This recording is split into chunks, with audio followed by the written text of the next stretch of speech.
What's up, everyone? Welcome back to the Game Time Podcast. And once again, we are talking NBA playoffs. Good little segment there, talking about Kevin Durant, all things Kevin Durant versus Steph Curry. And speaking of Steph Curry, he still will not be playing tonight against Minnesota from what the media is saying. So I guess we'll kickstart with that, and then we'll go to Boston and New York. We'll start with Golden State and Minnesota, because I know, Daryl, you want to talk about Draymond a little bit, so we'll get into that as well. But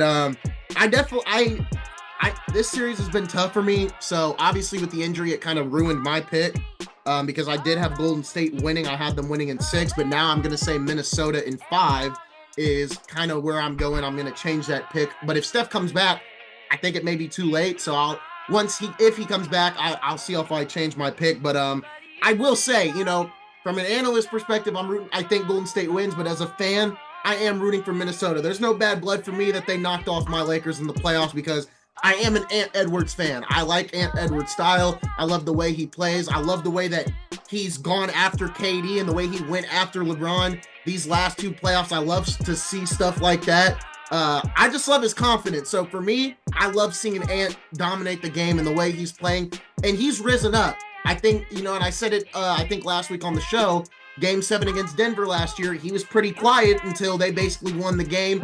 So I'm glad to see he's really stepped up. And even then, and I wonder if you've seen it too, because I saw some clips, his IQ is way better than it was last year. And he was talking about it in the Lakers series. He kind of knew where he could get his threes off coming off a screen or, off a hedge. He knew where to go get his spot against this Lakers team off watching film, and the same thing against Golden State. If I had to give Ant Edwards any credit, any improvements from last year, it's his IQ, because even in his game, if you just sit there and watch, his playmaking is better and his basketball IQ is way better than last year. Well, I would take it to this point. It's about preparation, man. Yeah. He realized what happened in the Denver series. He saw what happened. And instead of him going back home, kicking back, resting on his laurels, he said, I'm going to go to work. Mm-hmm. That's the part I won't give him 100% credit saying it's all IQ. It's effort too. Yeah. Right? It's effort. And I think what's happened is the fruits of his labor are being realized. So give him credit. I'm not a big fan of the off-court histrionics and the cussing and the disrespectful behavior to fans. However, fans give it back to him as well too, right? So it's one for one. But yeah, you give him credit, and to that point, like I said to you, we were on the phone, I think earlier when I was in Orlando. If Steph, I don't think Steph comes back. Yeah. If he comes back, I don't know. They said a week, so you always go best case scenario. Yeah. So that tells me we can have 2 weeks. You're talking about a hamstring, right, or groin. You're not talking. I think it was groin, right? It's groin or hamstring. I don't remember, but yeah, it's one or the other. Yeah. Very similar, right? And you got to ramp up to that, right? This is the NBA. This isn't CYO league. This is the NBA. So his significance isn't going to be there, and so therefore, for one, they had an opportunity the other night. They went to bed, man. Yep. Yeah. And then. You wanted to talk about Draymond, so I'm going to give you the floor here because I want to fix my lighting as it gets darker out in the day. So this gives me some time to fix my lighting. I'll let you go ahead and talk about Draymond because I'm going to be honest, I haven't seen what you're talking about. I should have went and watched it before we started today, but I didn't know what you were specifically referring to. I knew you wanted to talk about Draymond though, so I'll give you the floor real quick. Well, what he had said after game 3. He, an interview, a reporter asked him a question and said something along the lines of, about technical fouls, et cetera, et cetera. He went on this rant talking about, I'm tired of the narrative of saying I'm an angry black man. You're not going to paint me that picture. I'm successful. I'm a great player and I've got a great family. I'm not going to stand for people saying these negative things about me. And then he walked away. Very, very much similar to his good buddy, LeBron, when he gets up and walks away when he doesn't like a question being asked of him, right? So there are 2 peas in the pot. But I'm going to give you this fact. This isn't an opinion. This is a fact. And this is why that narrative of him being the angry black man, he has made that narrative. We haven't made that narrative. There are multiple videos and clips about him stepping on guys, choking guys, kicking guys, doing all these things with regard to physical play. And I'm not talking about physical play. I'm talking about dirty physical play. Stepping on Sabonis' chest, kicking guys in the groin, choking out Rudy Gobert. And then after the Rudy Gobert thing, he says, I don't care what the media says about me because all I care about are those guys in the locker room, what they think about me as a player and as a peer. Well, he did a 180 on that when he says, I don't like this narrative you all are trying to paint, and he walks away. So you are hearing what people are saying. So, but when the Gobert thing, when he in front of everybody, choked him out, blindsided, choked him out, and said, hey, I don't care what people think. Yes, you do care. When someone tells you they don't care what you think, they care what you think. So now let me give you a little bit of history, right? Draymond Green has just played regular season games, just over 840 regular season games. 840. 202 regular season technical fouls. 840 games in that area and 202. So he's getting a technical every fourth game. Now, in contrast, let me finish this stats. 28 minutes a game, 840 games, 202 technicals, okay? 13-year career. Now, let me give you the flip side. Mike Conley, 17-year career, 1,100 games, 0 technical fouls, and 31 minutes a game average playing. Now, play this stat back.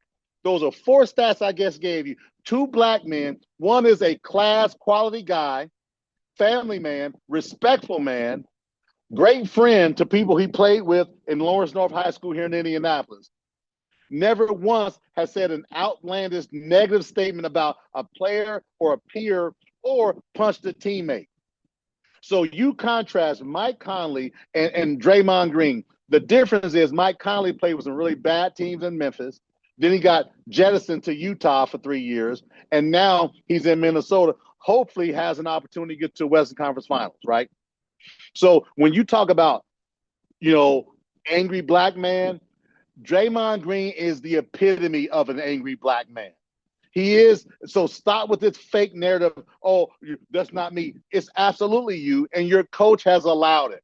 They made excuses for him and his actions, and even his ex-GM, who's on ESPN, had the audacity to say, well, the interviewer asked him a question that he shouldn't have. And then when they pressed him, he says, well, what did he ask him? His ex-GM, I forget his name, who's on ESPN, says, well, I'm not sure of the question. Wait a minute. You just defended the guy, and you didn't even know what the question is. So he's been able to act like a boorish bully for 13 years. So all the things that Draymond Green has reaped upon himself, he's getting a taste of it. Give me a stat line the other night, Isaiah. He says, I'm a great player. I'm a great family man. I'm wealthy. I'm smart. All these things. Give me his stat line. This superior, great, future Hall of Fame defensive stopper who says he can stop Shaq. I don't have anything with me because I'm here at the Anderson Casino just living my best life. So give me Draymond Green's stat line the other night. I know you got it. 2 points, 2 rebounds, 4 assists, -5 plus minus. Yeah, got you. I don't need to say anything else. He cannot hold Mike Conley's job as a player, as a respectful player, and as a human being. If you want to emulate somebody, look at the life and time of Mike Conley from Lawrence North High School, Ohio State University, Memphis Grizzlies, Utah, now in Minnesota. He's the epitome of a professional and a respectful player. Daryl, I did not take into account one team in the lottery. Oh, Lord. The Dallas Mavericks have jumped into the top 4. I love that. Adam Silver.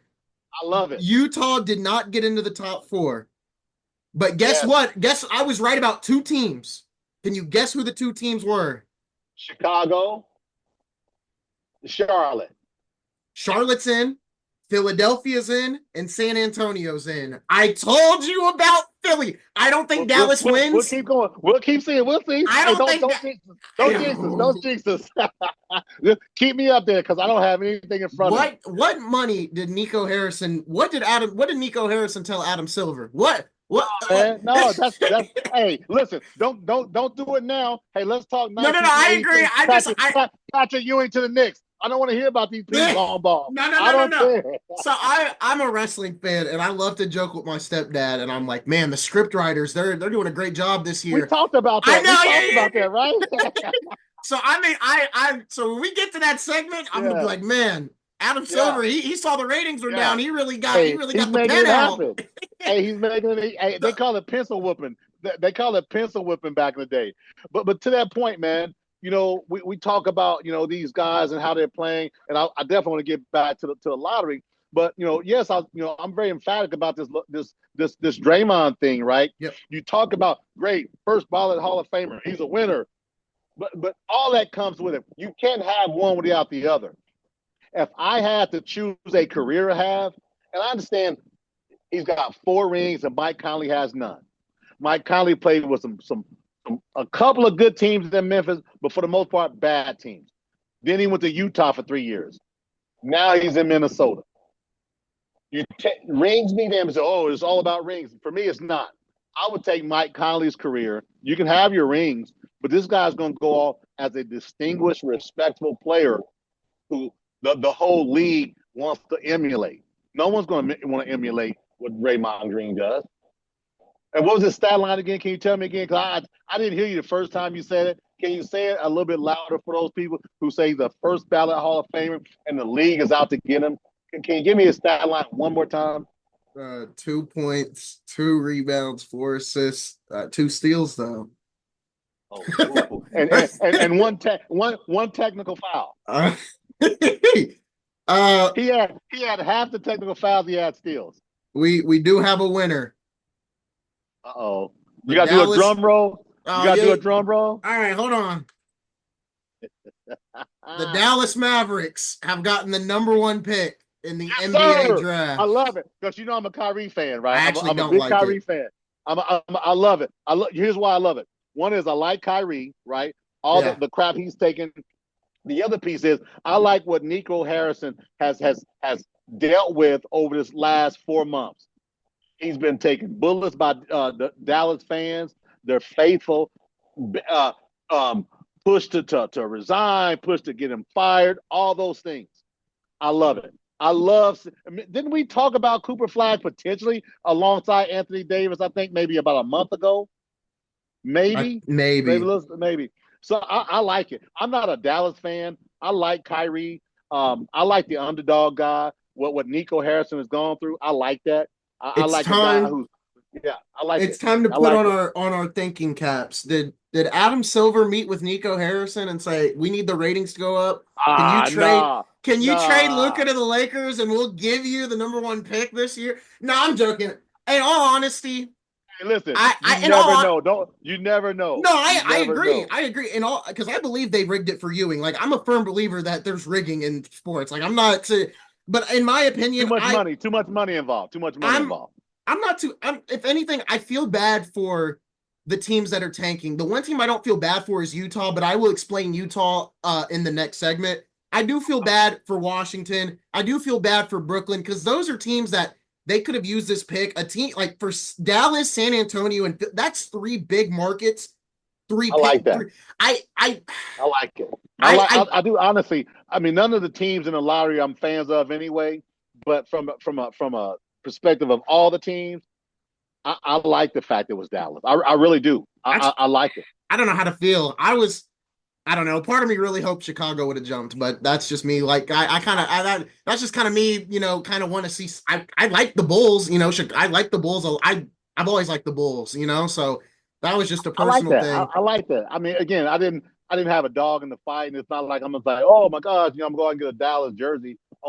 Only jersey I'll ever wear is a Pacer jersey. But okay, I'm okay with that. With as much hell as they've gotten over the last few months, I can live with that. Yeah. Crazy. I'm curious to see. Breaking news. I'm curious to see though what is Nico thinking? Do you call up Milwaukee and say we got the number one pick?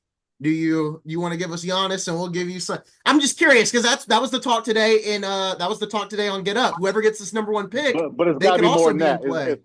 But Well, here's the problem. San Antonio's probably in play now too. They just got the second pick. Well, Philadelphia is going to use their pick, obviously. if you trade Cooper Flag to Milwaukee, there's not enough coming back.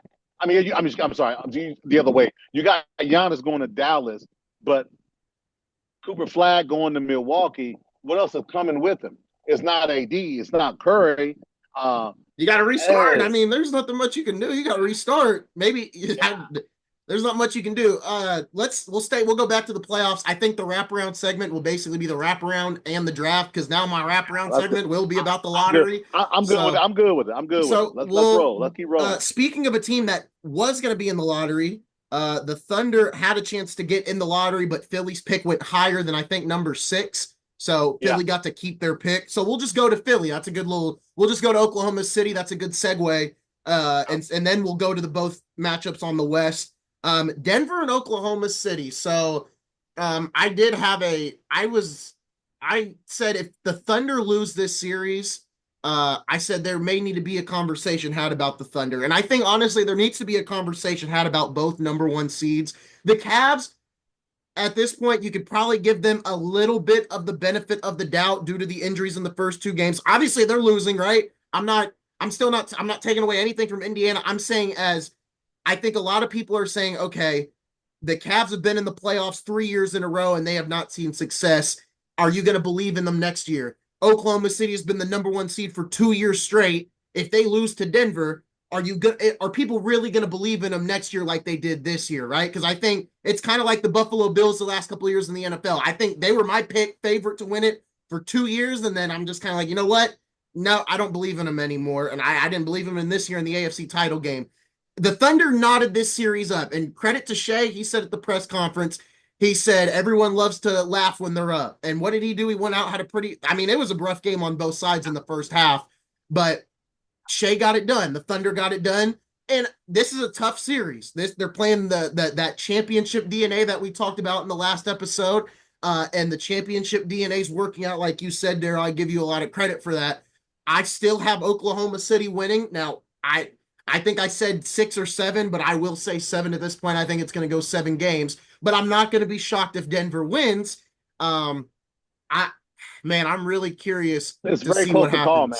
Yeah, very close to call. Looking at that Denver OKC game the other day, talking about ebb and flows. So there was a stretch there where Denver, I think they were down 3, and between Russell missing an open 3 in the corner and then missing 3 out of 4 free throws, I think it kind of sealed their fate. Jokic missed back to back. Then I forget who it was 1 for 2, and then someone else was 1 for 2 from the line. And I think that kind of sealed their fate in being at home.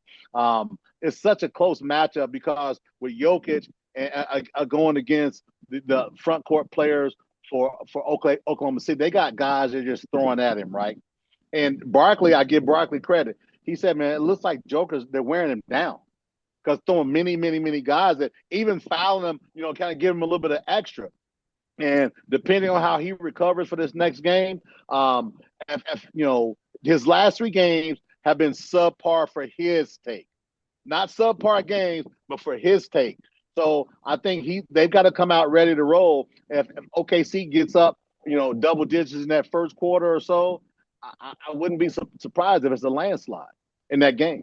It wouldn't surprise that crowd's going to get crazy. Those young guys get to playing, and it wouldn't surprise me if OKC blows them out. But it also wouldn't surprise me if it's a nip and tuck game down to the last few minutes as well.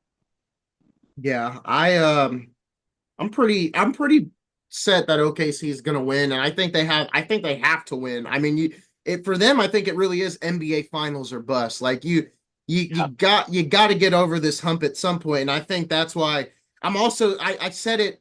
I didn't say it, but now that all this Giannis talk's coming in, I really think if they don't win this year, I think Sam Presti's really going to have to think, okay, we've got the assets. We've got the picks. Parlay some of that stuff. You got to parlay some of that stuff. It's like you got to think about it.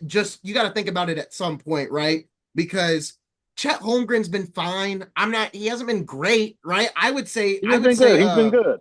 He's been I good. would say Jalen Williams has been their second option more than Chet's been. Well, I don't because know though. he's a bigger body. He's a bigger body, and then you can see Chet. Chet looks like he's about 195 pounds soaking wet, and he really struggles when guys put their body on him. He Yeah. really struggles. But again, they've got a lot of young players who, in the next 2 years, are going to be coming up for deals. Mm-hmm. So maybe this summer is the time to parlay that into some and put your foot on the gas and make that run, regardless of what they do in this series. If they beat Denver or not, you're talking about younger guys are going to come up for those that 4-year $100 million deal, that 4-year $90 million deal. So you gotta make hay when you can. And Shea, while he's a young guy, he's going to say, "Listen, man, I'm in Oklahoma City." Remember, he was in L.A. Mm-hmm. So what if he says, "You know what? Like these players are now, let me out of here." Now what? Yeah, I mean, we'll have to see. I'd say Shea's a pretty loyal guy, but you really never know. So I Yeah, mean, you that's a never good know. point. I will move on to the East, right? Boston and New York is the next one. We'll save the Love it. Pacers and the Cavs for last, but Boston and New York, it's New York leading 2-1.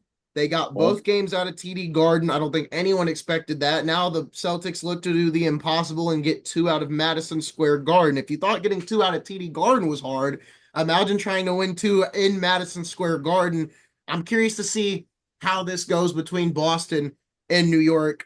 Mad Dog Russo on First Take said today, whoever wins Game 4 is going to win the series, and I think that's a mm, fair thing to say.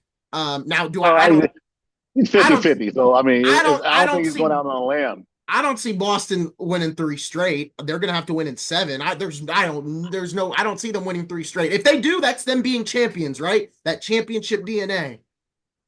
I don't see that, saying that the team that wins this is going to win it. I mean, you're talking 50-50, right? But what he probably didn't talk about is because they don't do. Well, I'm not going to say this. I don't believe those talking heads do the work, the homework they should. Boston is 33-8 on the road this year, man. Mhm. They've got the best road winning percentage of any regular season team. I think beyond the Chicago Bulls, the 72 win Chicago Bulls, and maybe the 73 win Golden State Warriors. Okay, these guys are road warriors. 33-8, 33-8. So that tells you them being on the road doesn't move them like a lot of teams would, and they're comfortable. They're on the East Coast. They've got probably about 4,000 to 5,000 fans in their garden. Yeah. So that's the way it goes. So I don't think they were moved by it. And what you got to pay attention to is what Boston did. We talk about, remember I knocked them about all those threes they were shooting. I think they shot 43s in the last game too. People talk about, well, we're going to stay what we're doing. No, you didn't stay what you're doing. You were hoisted up about 63s in the prior game. You scaled back on that. You went to the bucket and you got easy shots. Pitcher hit some big shots early on, right? So 43 is a hell of a lot different than 60. 10 a quarter versus 15 a quarter. They That's shot a big difference. they shot 40 in the game they won, and then they shot 40 in game two, which they lost. So I mean, yeah, they cut down by 23s, but I mean 40 is still, I mean, New York only took 31, so I mean they still But for took. them, it's not. Their That's fair, coach yeah. says their coach said he wants them to average 50 a game. That was in the beginning of the season. Jesus. So yeah. So 40 is a big drop off, right? And I think they said, even in game two, hey, listen, let's do a little something because this team isn't going away. Hmm. So and I think it worked out. Why? Because also New York was cold. New Yeah. York was cold in game three, right? So I think that plays a part in it as well, right? So I believe that tonight Boston ties it up because I believe Boston's a better team. I don't think they're moved at all by being on the road. And I think they've got some eye-opening things that are going on saying, listen, we're going to be talked about. You know why? Because they got a $400 million payroll that's probably going to lose somebody this summer, Yeah. probably, and definitely next summer. So Yes. they're you talking about a closing window? That door The is des- creaked. That door is the, cracked open. the desperation has to show, and I think Boston's going to be the more desperate team tonight because of what they have to lose. Yep. Imagine this: your championship team from last year. You got that high payroll. You're going under new ownership, and you know the rubber's got to meet the road within the next 2 years, Yep. this summer and next summer. So I think that's going to put them over the top. And I say they go back to Boston at 2-2. That's what I say.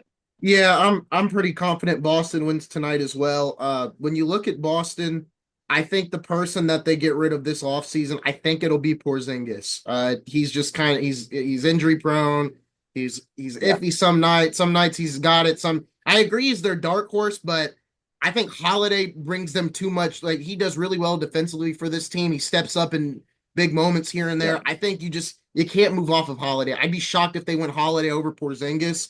Because Yeah. Holiday's just way more consistent. Yeah, I think if anything, if you're ranking guys who they move from most likely to least likely, I'm gonna put three names out. The most likely is Porzingis, Holiday's in the middle, and I think Derek White's the least one they would want to move at this point. Is what I'm gonna say. I'm gonna give you a dark horse. What about Peyton Pritchard? To move him? And I'm not saying because you want to get rid of the guy. No, I'm just talking how about much is from a he team paid? perspective. Yeah, I'm not. I don't have it in front of me. I'll pull But it up. the reason why I say that because he's becoming a guy that people are talking about. He's a Kind of like every McConnell. team- no, because he's much better shooter. Oh, okay, I get what you're saying. Teams want shooting, right? So a team is going to probably look to possibly, depending on his deal, if he's got a player option or something like that come up in the summer, take a look at that because teams will overpay for a guy like him. So he's making $6 million this year. He'll make $7 million for the next 2 years, and then 2027 to 2028 he'll make $8 million, and then he's an unrestricted free agent in the 2029 the 2028 off season. He's got a favorable contract, Yep. and more than likely they would keep him unless something came about with the trade. Think about the Jaylen Brown thing, and think about that fit with he and Tatum, right? Yeah. So there may be something. I'm not saying get rid of Pritchard. I like Pritchard. The guy can shoot lights out, but everybody wants shooting, man. Yep. And you just never know. Yeah, we're definitely gonna have to see how Boston and New York goes, but I'll tell you right now, they're asking to lose in the next round because them Indiana Pacers. We gotta talk about the Pacers now. Listen, it's funny you said it that way, right? So the other night, last night actually, fans are chanting, "We want Boston." I think it's a little premature for that, right? Yeah, people gotta quit doing that. Right, but again, that's people do that. Right? That's just like we talked about the KD, thing, right? But here's what I would say to that, right? With all of that, the reason why I like what and I said at the beginning, the Pacers have an offense that Cleveland struggles defending. They've got two McTryhards in the backcourt, and Struz and starts with a P. I can't remember his name. And then you got Garland, who's never been a strong defensive player either, along with Spider. So their backcourt is devoid of the ability to stop other teams, especially when you got teams moving the ball like the Pacers are. Yep. Right. That's why they had to go to that janky zone, right? And it worked. And it worked very well Friday night in Banker's life. And people say, well, Pacers figured out the zone. I don't think they figured out the zone. I think they just shot at a high clip. Either the shots are going to go in or they're going to not go in. I think they shot at a high clip, and it took away the heart for Cleveland, I think. Yeah, I mean, no pun intended. I mean, you look at Game 3, the Pacers didn't play at their pace. They let Cleveland control the pace. And Brian Windhorst, I give a lot of credit to Windhorst. Windhorst is probably one of my favorite people to listen to, other than Bill Simmons, when talking about basketball, because they talk about everyone if they deserve it. When the Pacers play at their pace, they can absolutely beat anyone. And then there was a guy on Fox Sports today. He's on Breakfast Ball. I mean, I don't remember him. He's pretty new to me in the media, but he even said the Pacers played really well against Boston this year, and Tyrese rised up against Boston. He averaged 22 points, 9 assists. I didn't look at the rebounds, but the Pacers won the regular season series. Obviously, regular season and playoffs is a whole different vibe. I understand that, but Tyrese will rise up against Boston, and he'll rise up against New York too.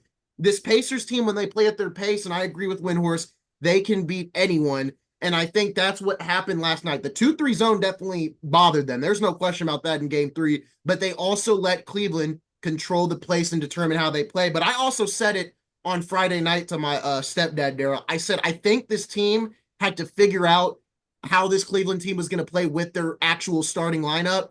And then once Yep. they didn't figure, I think it was too late to kind of figure them out in that game. But I think they knew coming into game 4 how that starting lineup healthy was going to play. And I think they also just said, we have to get out and run and we have to do what we usually do. Yeah. And they did not look back. And I mean, you look at it, I remember watching someone on TikTok, they were like, oh, the Pacers aren't going to shoot 53% again. They shot 54 in that game yesterday. So and they're kind of like Boston in the sense of they're going to shoot threes, not shoot 50, but they take a lot of threes as well. And Miles Turner, I said it on my Instagram. We got to have a conversation about Miles Turner.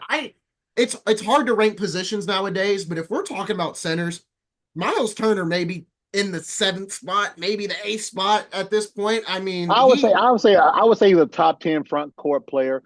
You know, the problem with Miles is you get good Miles and you get bad Miles, right? Miles struggles. I would say he's been a bit more consistent this year though than he has in past years for sure. Right, but Miles struggles with contact. He doesn't have a strong upper body. So when he's in the paint and the guys are crowding him, he's not comfortable there, man. He's got to get out on the floor, and that's what created a problem. Has created a problem for Cleveland's bigs because they're not comfortable 30 feet from the basket, right? Yeah. But if you get Miles in that paint, like a guy like Embiid, a guy like Jokic, those guys really abuse him, right? Because of his strength. But these guys aren't big, strong guys. Yeah. They're not big, strong, and that's working well for him and how he plays. Look at his body language. And I know some of my guys tease me in some of our sports group about when I mention body language. But look at Miles. If his head is up and he's hyped up and he's going, he's in the right place. But if that head gets down, he gets a couple of fouls early, misses a couple of shots. It's a long night for Miles, man. It just is. Yeah. And I'm not saying the Pacers go as Miles. I'm not saying that. But, man, he makes such a difference when he's in a good space. And these even in the game 3, he was in a good space. He just couldn't hit shots. And I think the other thing with game 3 was Siakam didn't play well. Tyrese didn't play well. I mean, it definitely comes down to those two as well. There's a crazy statistic where if Tyrese scores 20 or more, they're like 21-3 or something. It's ridiculous.